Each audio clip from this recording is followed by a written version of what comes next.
क्या तुम उस खजाने को लेने की हिम्मत रखते हो जिसकी रखवाली खुद एक मरे हुए पुजारी की आत्मा कर रही है। कहानी शुरू होती है 3000 साल पुराने मिस्र से। उस दौर में मिस्र एक बेहद ताकतवर साम्राज्य हुआ करता था, जहाँ का शासक फिरौन था, जिसकी सत्ता और डर पूरे देश में फैला हुआ था। लेकिन फिरौन की रानी का दिल किसी और के लिए धड़कता था। वो किसी आम इंसान से नहीं बल्कि एक रहस्यमयी और शक्तिशाली पुजारी से प्रेम करती थी, जो सिर्फ धार्मिक अनुष्ठानों का ज्ञाता ही नहीं था बल्कि मृत आत्माओं को फिर से जीवन देने की विद्या में भी निपुण था। एक दिन जब रानी और पुजारी एक गुप्त स्थान पर मिल रहे होते हैं, तभी अचानक फिरौन वहाँ धमकता है। अपनी आंखों के सामने उन्हें साथ देकर उसका क्रोध आसमान छूने लगता है। वो उन्हें मारने के लिए आगे बढ़ता है, लेकिन रानी और पुजारी मिलकर उसी वक्त फिरौन की हत्या कर देते हैं। इसके तुरंत बाद रानी पुजारी से कहती है, तुम छुप जाओ या भाग जाओ, मैं अपनी जान दे रही हूँ, लेकिन तुम मुझे फिर से जिंदा कर सकते हो। इतना कहकर वो आत्महत्या कर लेती है। पुजारी को थोड़ी ही देर में फिरौन के सैनिक पकड़ लेते हैं, लेकिन उसके वफादार साथी रानी के मृत शरीर को चुरा कर ले जाते हैं। अब पुजारी एक पुरानी और रहस्यमयी विद्या के जरिए रानी को जीवित करने की कोशिश करता है, मगर इससे पहले कि वो प्रक्रिया पूरी हो पाती, सैनिक फिर से वहाँ आ धमकते हैं और उसे दोबारा गिरफ्तार कर लेते हैं। इस बार उसे मौत नहीं दी जाती, बल्कि ऐसी सजा दी जाती है जो मिस्र के इतिहास में किसी ने पहले नहीं देखी। उसे जिंदा ही मम्मी बनाने का आदेश दिया जाता है। जब उसके शरीर को कपड़ों से लपेटा जा रहा होता है, तब एक ताबूत में उसे बंद कर दिया जाता है और उसके साथ जहरीले कीड़े छोड़ दिए जाते हैं, जो उसका शरीर अंदर ही अंदर चंद मिनटों में खा जाते हैं। उस ताबूत को एक विशाल मूर्ति के नीचे रेगिस्तान की रेत में गहराई से दफन कर दिया जाता है और उसे एक खास चाबी से बंद कर दिया जाता है। एक चेतावनी भी दी जाती है, अगर इस ताबूत को कभी किसी ने खोला तो फिर ये दुनिया कभी पहले जैसी नहीं रहेगी। समय गुजरता गया, सदियों बीत गई। जहाँ कभी ऊंची मूर्तियाँ खड़ी थी, वो अब रेत में समा चुकी थी। इस जगह को लोग भले भूल चुके थे, लेकिन उस पुजारी की आत्मा अब भी वहीं कैद थी, इंतजार में। अब कहानी में एक नया मोड़ आता है। एक विदेशी सिपाही जिसका नाम था रिक, युद्ध से भागते हुए उसी पुराने खंडहर तक पहुँच जाता है, जहाँ वो विशाल मूर्ति अब भी अधमरी खड़ी थी। उसके पीछे दुश्मन थे, लेकिन वो वहाँ पहुँचते ही कुछ अजीब घटित होने लगता है। जमीन हिलने लगता है, रेत का टीला ऊपर उठने लगता है। रिक घबरा जाता है और उस जगह को तुरंत छोड़ देता है। 3 साल बाद कहानी में एक और किरदार आता है, एक युवा महिला जो मिस्र की प्राचीन सभ्यता और लिपि की जानकार होती है।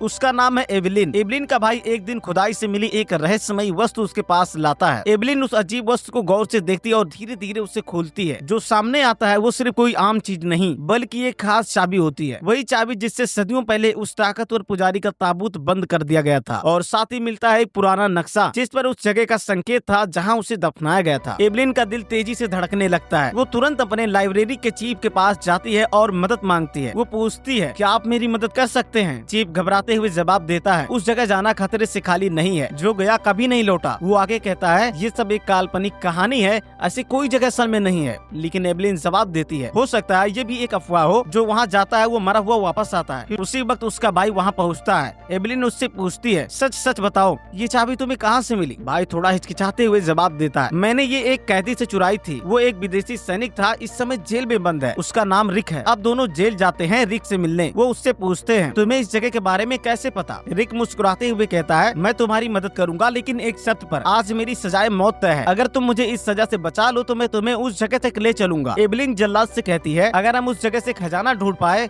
तो तुम्हें बहुत सारा धन मिलेगा। और रिक ही वो एक लौता इंसान है जो वहाँ का रास्ता जानता है। थोड़ी बातचीत और लालच के बाद जल्लाद मान जाता है और रिक को रिहा कर दिया जाता है। अब एवलिन, उसका भाई और रिक तीनों उस रहस्यमयी जगह की ओर सफर पर निकल पड़ते हैं। जब उसकी नाव आगे बढ़ रही होती है तो उन्हें दिखता है और भी कई लोग उसी दिशा में जा रहे हैं। हर किसी को उम्मीद है वहाँ बड़ा खजाना छिपा है। एवलिन कहती है, उस जगह सिर्फ खजाना नहीं बल्कि एक किताब भी दफन है, जिसमें जादुई मंत्र लिखे हैं। थोड़ी देर बाद ये लोग उस गुप्त स्थल पर पहुंच जाते हैं। एवलिन सभी को एक पुजारी की विशाल मूर्ति दिखाती है। देखो, ये कभी ऊंची रही होगी, अब आधी रेत में दब चुकी है। अब सभी मूर्ति के नीचे के हिस्से में उतरते हैं। चारों तरफ घना अंधेरा फैला होता है। एवलिन एक शीशा उठाती है और सूरज की रोशनी उस पर पड़ते ही दूसरे शीशों से टकराकर पूरे हाल को उजाले से भर देती है। इस टीम में रिक, एवलिन, उसका भाई और वो जल्लाद भी शामिल होता है, जो उन्हें यहाँ तक लाया था। लेकिन जल्लाद को एक किनारे रोक दिया जाता है। वहीं उसे जमीन पर जड़े हुए कीमती पत्थर दिखाई देते हैं। जैसे ही वो लालच में आकर एक पत्थर छूता है, वो टूटता है और उसके अंदर से एक डरावना कीड़ा निकलकर उसकी त्वचा में घुस जाता है। वो चीखता है, तड़पता है और अंत में खुद को दीवार से टकराकर अपनी जान गंवा देता है। ये मंजर देखकर सब लोग सन्न रह जाते हैं। अब रात होती है और बाकी लोग आग के पास बैठे होते हैं। तभी उन्हें दिखता है कि वहाँ एक और टीम आ चुकी है जो उसी खजाने की तलाश में है। दोनों टीमें तय करती हैं, जो भी मिलेगा हम सब मिलकर बांट लेंगे। मगर तभी उन पर अचानक हमला होता है। हमलावर और कोई नहीं, फिरौन के शाही रक्षक होते हैं, जो अब भी उस जगह की रक्षा कर रहे हैं। उनमें से एक सेनापति आगे आता है और चेतावनी देता है, तुम लोगों के पास सिर्फ एक दिन है, उसके बाद यहाँ से चले जाना। अगर उस पुजारी की आत्मा जागी तो पूरा पूरा संसार तबाह हो जाएगा। लेकिन चेतावनी को अनदेखा कर दोनों टीमें अगली सुबह खजाने की खोज में लग जाती हैं। दूसरी टीम को एक पुराना संदूक मिल जाता है। ऊपर से देखने में लगता है कि शायद इसमें सोना या जवाहरात होंगे, मगर जैसे ही उसे खोला जाता है अंदर एक चेतावनी भरी होती है। जो मरे को जगाएगा वो पुजारी का सांप झेलेगा, उसकी आत्मा लौटेगी और खून से बदला लेगी। वहाँ मौजूद लोग इस बात को मजाक समझते हैं, ये सब डराने की कहानी है, कुछ भी असली नहीं। लेकिन वो नहीं जानते थे कि वो चेतावनी मजाक नहीं, एक हकीकत थी। संदूक खोलने के साथ ही उन्हें एक किताब भी मिलती है, वही किताब जिससे पुजारी अपनी प्रेमिका को जिंदा करने वाला था। उस किताब में एक ऐसी जगह होती है जहाँ एक खास चाबी लगता है और एल्विन के पास वही चाबी होती है। सब कुछ शांत लग रहा होता है, लेकिन तभी अचानक ऊपर से एक भारी ताबूत जमीन पर आ गिरता है,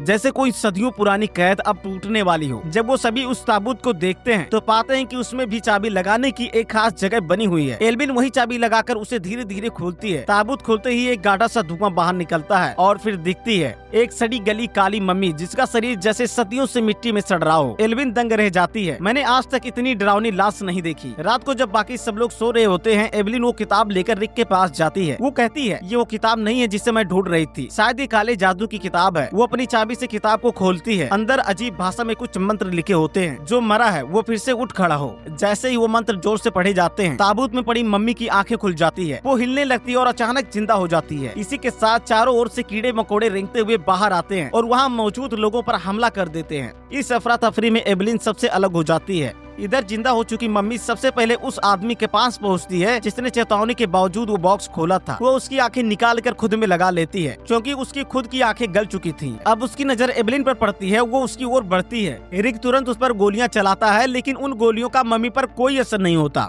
जब सब लोग उस जगह से भागने की कोशिश करते हैं, तभी फिर से फिरौन के पुराने रक्षक उनका रास्ता रोक लेते हैं। उनमें से एक कहता है, हमने पहले ही चेतावनी दी थी, तुम लोगों ने वो शापित ताबूत खोल दिया, अब वो जाग चुका है और वो सभी को मारेगा। रिक कहता है हमें भाग लेना चाहिए, लेकिन एल्विन डटकर कहती है हमने गलती की है, अब हमें ही उसे रोकना होगा। अब शहर में अजीब बदलाव होने लगते हैं। आसमान से आग बरसने लगते हैं, हवाओं में रेत का तूफान उठता है और एक एक चीज तबाह होने लगती है। मम्मी फिर उसी आदमी के पास जाती है जिसकी आंखें उसने ली थी। इस बार वो उसका खून पीती है और उसकी त्वचा भी ले लेती है। अब उसका शरीर और चेहरा पहले से ज्यादा इंसानी दिखने लगता है। जैसे जैसे वो दूसरों को मार रहा था, वैसे वैसे पहले जैसी शक्ल और ताकत वापस पा रहा था। इसके बाद सभी उस जगह पर लौटते हैं जहाँ मम्मी को पहली बार देखा गया था। रिक फिर से उस पर गोलियां चलाता है, लेकिन हर बार वो बिना कोई असर लिए खड़ा रहता है। तभी एक बिल्ली वहाँ आ जाती है। जैसे ही मम्मी की नजर उस पर पड़ती है, वो डरकर पीछे हट जाती है। सब लोग हैरान रह जाते हैं, इतनी शक्तिशाली मम्मी एक बिल्ली से डरती है। रिक तुरंत जाकर उन लोगों से पूछता है जो वर्षों से उस जगह की रक्षा करते आए हैं, वो मम्मी बिल्लियों से क्यों डर रही थी। उनमें से एक बताता है, हमें नहीं, बिल्लियां भी इस जगह की रक्षक है। उस पुजारी को लगता है कि बिल्लियां उसकी आत्मा को नष्ट कर सकती हैं, मगर ध्यान रहे जैसे ही वो पूरी ताकत पा लेगा फिर वो बिल्लियों से भी नहीं डरेगा। अब सबको समझ में आता है कि मम्मी उन चारों लोगों को मारकर पूरी ताकत हासिल करना चाहती है जिन्होंने वो बॉक्स खोला था। चार में से एक पहले ही मारा जा चुका था। इसी बीच एवलिन कहती है, जब उस मम्मी ने मुझे पहली बार देखा तो उसने मुझे किसी और नाम से पुकारा था, वही नाम जो फिरौन की प्रेमिका का था।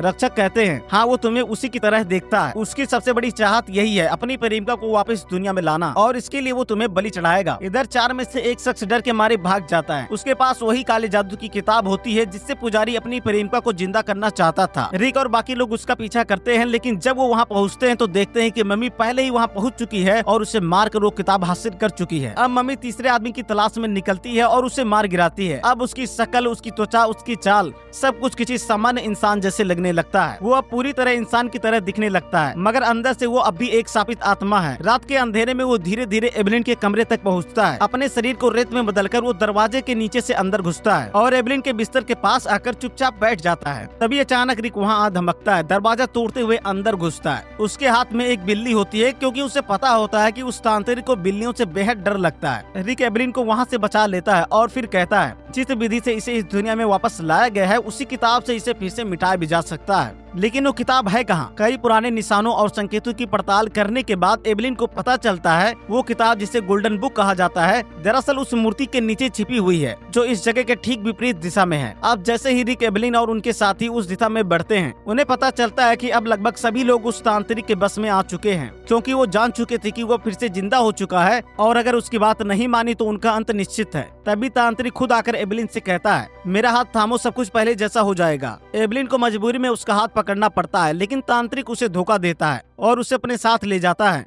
इसके बाद वो अपने अनुयायियों को आदेश देता है, बाकी सबको खत्म कर दो। रिक और उसके कुछ साथी किसी तरह बचकर भाग निकलते हैं। वो कहते हैं हमें उस दूसरी मूर्ति तक पहुंचना ही होगा, क्योंकि वहीं हमें वो किताब मिलेगी जो इस शैतानी ताकत को हराने का रास्ता है। उधर तांत्रिक अपने साथियों की मम्मी सेना को दोबारा जिंदा कर देता है और उन्हें भेज देता है रिक को रोकने के लिए। लेकिन तमाम खतरों से जूझते हुए आखिरकार रिक उस गोल्डन बुक को खोज निकालता है। उसी दौरान तांत्रिक भी अपने अंतिम कदम की ओर बढ़ता है। वो अपनी प्रेमिका की मम्मी लाश में प्राण डाल देता है। अब वो भी सांस लेने लगती है, चलने लगती है और एक नई तबाही की शुरुआत होने लगती है। लेकिन पुजारी की प्रेमिका पूरी तरह तभी जिंदा हो सकती थी जब एवलिन की बलि दी जाती, क्योंकि वो पुजारी उसकी आत्मा अपनी प्रेमिका में डालना चाहता था।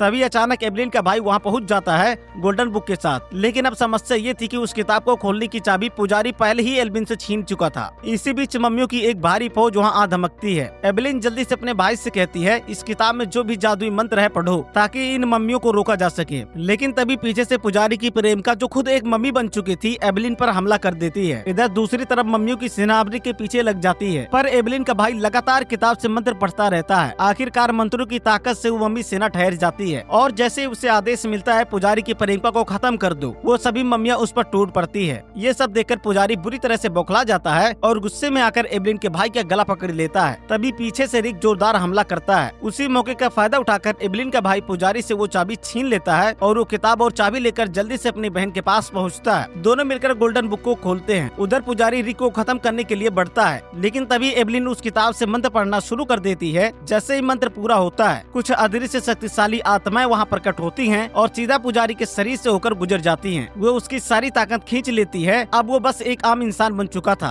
रिक तलवार निकालता है और उसे हमेशा के लिए खत्म कर देता है। पुजारी के मरते ही वो पूरा स्थान जोर से हिलने लगता है और वहाँ के सारे दरवाजे अपने आप बंद होने लगते हैं। रिक, एवलिन और उसका भाई तीनों दौड़ते हुए उस जगह से बाहर निकल जाते हैं। जैसे ही वो बाहर आते हैं, पीछे पूरा शहर धूल और राख में मिल चुका होता है। आखिरी सीन में दिखाया जाता है कि वो तीनों ऊँटों पर सवार हैं और उन ऊँटों पर खजाना लदा हुआ है, यानी वो इस भयानक सफर से खाली हाथ नहीं लौटे थे। खत्म हो जाती है। तो वीडियो को लाइक करें, चैनल को सब्सक्राइब करें। मिलते हैं एक और दमदार कहानी के साथ, तब तक के लिए बाय।